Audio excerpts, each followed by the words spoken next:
getting ready to light it up because we're getting ready to bring Nancy Pelosi into the mix. And you know why? Do you know why? I give up. I'm going to tell give you. up. This chick is wanting to change the voting age from 18 to 16. Oh, I've seen this. This is the craziest thing I've heard about in a hot minute. Most 16-year-olds don't even know what they want to be in life. And you want them to elect the leader of the free world? Are you kidding me? 18-year-olds. Most 18-year-olds don't even have enough intellect to be able to make an informed decision on which president they want based on how they feel and what they learn. They're just a bunch of sheep, and they follow the leader. And the only reason the voting age got changed to 18 was back in the day when you had the draft going on originally. Yeah. They changed. 18-year-olds and above had to draft, and then there was a big argument of, well, if you're 18 years old, and you can go to war, well, then you should be able to vote. So they lowered the age to 18. What are we going to do? Make 16-year-olds available for the draft and lower the age? Are you kidding me? Well, and you know, they're just so easily influenced, which I'm sure is purely coincidental why they want to do it. Sheep. But I mean, yeah, I mean, so easily influenced at 16 years old. Everybody's easily influenced when they're 16 years old. I don't really want that to be part of the people that are choosing who to lead this tree. No, and of course, you know why Pelosi wants to do this, because they are sheep, and that is definitely the best opportunity for Democrats to get elected. You know, because most of your school teachers in public schools are very left-sided and tend to sway the kids in their own political views, just in how they teach. So, yeah. You want to swing an election? Okay, yeah, that is a good idea. I'll give you props for thinking that up, but yeah, that's a Pandora's box we don't need to open. And they want to get rid of the Electoral College. The Electoral College is a blessing, and the founding fathers were brilliant when they thought about the Electoral College. Oh yeah, because the Electoral College takes away the sheep herding. In other words, if you've got a bunch of sheep just voting because they're because they're Demi Lovato voted this way, so I'm going to. Well, if you haven't, your Electoral College are very, very, very, very informed voting blocks that truly do elect the president, and you try to be as representative as you can for your district on whatever district that might be, but you're making a very informed decision for many people who are just sheep and have not made an informed decision. So thank God for the Electoral College. If you want to elect things by popular vote, wow, look what else goes on around the world that does not have an Electoral College. I mean, everything's just gone to shit. Pandemonium. Yeah, I thank God we have it. And I do not want a snot-nosed little brat 16-year-old determining who my next president. Period. That's kind of a scary thought when you really get down to the nuts and bolts of it. Oh, extremely. And you know, of course, Nancy Pelosi's probably going to wind up denying that she ever said it in 2 weeks because she's got Alzheimer's and and whatever, you know, she makes that Skeletor face every time she gets up and tries to talk. Maybe she should have a little bit of grace like AOC and get up there and just talk out of both sides of your mouth, not knowing what you're talking about. At least we'll be able to accept the diagnosis of Alzheimer's at that point.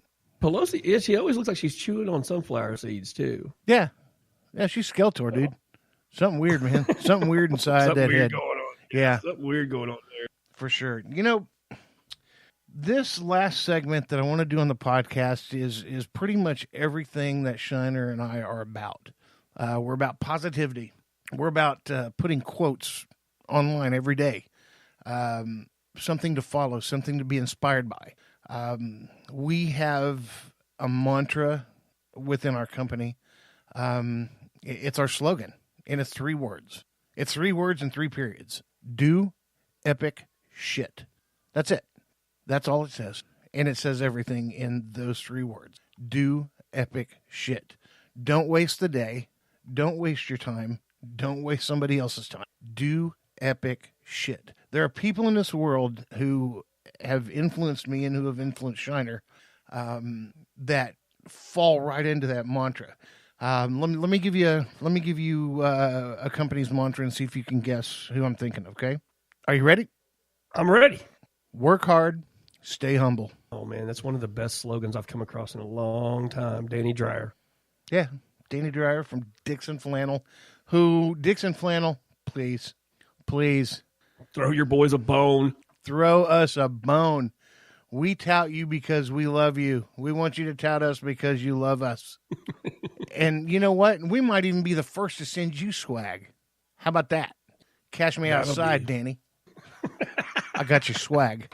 Danny Dreyer is one of the most impressive businessmen that you can ever go down a rabbit hole and educate out. Yeah, we talked about the podcast that he had, $180 and a Dream. A dream.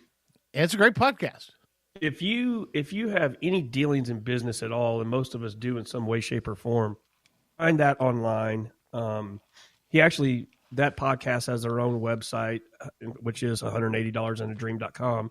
But listen to some of those episodes. They will really change how you think about things. And I fully believe if you mimic successful people, then you're going to be successful also. Yes. You can't find somebody that is more easy to mimic and take the blueprint on how to succeed in business and in life than from Danny Dreyer. You know, and I like talking about people like that, regular people in this world who were just regular people, but they did epic shit. You know, he has made a company out of flannel, literally, and has turned the world upside down on how flannel should be. Take, for example, his marketing is absolutely genius. He will tease you and withhold this little carrot covered up because you know it's a carrot, but you can't see it. Carrot meaning it's a new flannel shirt. And he'll tease you with that, dropping it on a certain date. And he will have people like me and like Shiner waiting at that time, Central Standard Time, because they do their stuff in Pacific. So we'll be 2 hours later. And we wait till that time, and we're on the website, and we're buying that stuff. And you can't help but to do it. The way he's got it marketed, you can't help but to do it. Well, and he's a genius because most of his shirts are one run. So when they sell out, they are gone.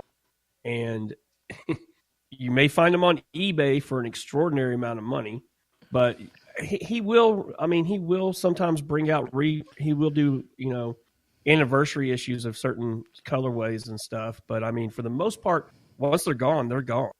Oh yeah.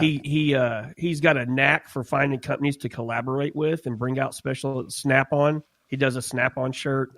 He's done it for the past couple of years, maybe longer than that. Harley Davidson. Matter of fact, Yep. I just bought one of the new ones coming out. It hadn't even arrived at my house yet. It's called the Shovel. Well, Harley Davidson had a shovel head. Danny used to work for Harley Davidson. Yeah. That's another thing about him. He has very much stayed true to his blue collar roots, and he's just kicked the whole world of flannel shirts right in the pants. I mean, nobody can touch that guy's products. Not only that, he needs to write a book on how to score a dime. Yeah. Because his wife is smoking hot. I mean, the guy is just killing it in every area of life. And, you see him on videos. He's always got a positive attitude. He's always got a smile on his face. He's always joking with the guys that work for him in the warehouse. And he takes great care of his employees, So, I mean, yeah, the guy, he definitely has a blueprint on how to succeed. And, I mean, he has got it all figured. Well, he's got it figured out so much so that it may take 2 hours and his flannels will be out of a certain size. And then it's done. You're done. The only possibility you have left is maybe writing them and saying, hey, if you have any returns that come back in this size, please contact me. I'll buy it. Other than that, check eBay or you're pretty much going to be shit out of luck. Well, and I'll tell you the other really cool thing about him. If you guys want to follow this guy, follow Dixon Flannel Company on Instagram, and his account is at Danny Dixon, but he also does things on a daily basis to improve himself. And I mean, I think there's a ton to be said. He's never satisfied. He's always chasing that next level. A lot of times he has to create that level, but I mean, he's always posting stuff about what he's doing to improve himself in some way, shape, or form. The guy is just impressive to watch. If you guys want to buy some of the flannel, go to DixonQuality.com. That's DIXXON. There's 2 X's in Dixon. DixonQuality.com and shop, man. They've got some cool T-shirts. The flannels are off the chain. They got flannels for chicks. They've got wife beaters, beanies, caps. It's all pretty dope stuff, man. So yeah, if you guys haven't been turned on to this company, you're welcome, because it's an addiction. I mean, once you start getting flannel, these things, yeah. Once you start getting your hands on these things, it becomes addiction very fast. Very much so. Right now, I have 4. I have 4. I have I have a short sleeve, 2 long sleeve flannels, and a long sleeve black dress shirt. And it's bamboo and it's soft. And dude, I can't wait to wear it out. It is a nice addition to my closet. Well, I tell you right now, I watched your eyes roll back in your head as you described it, so I'm guessing it's pretty incredible. Yeah, we're right in the back of your head. Those eyeballs went. We're Donnie-less tonight. He could not make it. We had some technical difficulties, so we're actually finishing up the recording on Thursday. Currently, it is right now 8:10 p.m. Central Standard Time. And as soon as I get this cleaned up and everything, I'm going to drop it. It's not going to be probably as clean or as pretty as some of the other episodes because Donnie does a great job at it. But I'm going to do my best. Now, heading on for more epic shit. Have you ever ridden the train to Flavortown? I have been known to ride the train to Flavortown. I have. That is a saying by the one and only Guy Fieri, and he's a little bit polarizing. Either you love him or you hate him. You know, people find him to be kind of the dorky guy that still frosts his hair and part of his beard. But what you don't know behind the scenes is this guy's pretty epic. Not only does he make a buttload of money on his TV, which was a great idea, and 420 is kind of loosely based off of the 420 Heat show, but he also has a foundation. It's the CWKFoundation.org. And what that means is cooking with kids. And he helps a lot of youth. He donates pretzel carts and gives groups an opportunity to make money by selling pretzels because that's how he got his start way back in the day. He had a pretzel cart. Yeah, so I've read somewhere he was 9 years old, I think, when his dad built him that. Yep, and saved his money, put himself through culinary school, went to France, spent a year over in France, just cooking and backpacking and learning from French chefs before he came back to the United States. He spent some time in Italy, too. But the guy really is the real deal when it comes to cooking. But he's charismatic. He is definitely not like anybody else. You know, he is his own person for sure. And that's kind of his trademark, you know. He's got a line of clothing out. It's not Dixon flannels. It's T-shirts and that kind of stuff, but it's called Knuckle Sandwich. And those clothes are pretty cool, too. So he's kind of the epitome of self-made. I mean, the guy gets to start at 9 years old, saves his money, goes overseas, you know, comes back, graduates from UNLV, and went to work for Stouffer's and got his start. And I want to say, now I may be wrong about this, but he kind of broke out because I think he won one of the cooking competition shows on Food Network. Yeah, he did. Food Network star. Yeah, that's how he got his start on Food Network, and it's just kind of taken over Food Network with really cool shows. It's like you said, he is a polarizing character. People either love him to death, which I tend to because I like charismatic people, or they despise him. There's no in between when it comes to Guy Fieri. Yeah, he's kind of like the Nickelback of the culinary world. That's a good way to put it. I mean, yeah, he is. Because he's out there so much and overplayed. And I think that's why a lot of people despise him now is just because he's on all the time with different shows. He's everywhere. Yeah. So, yeah, I mean, he's kind of like the Nickelback of the Food Network. And Again, Oh, either you love him or you hate him.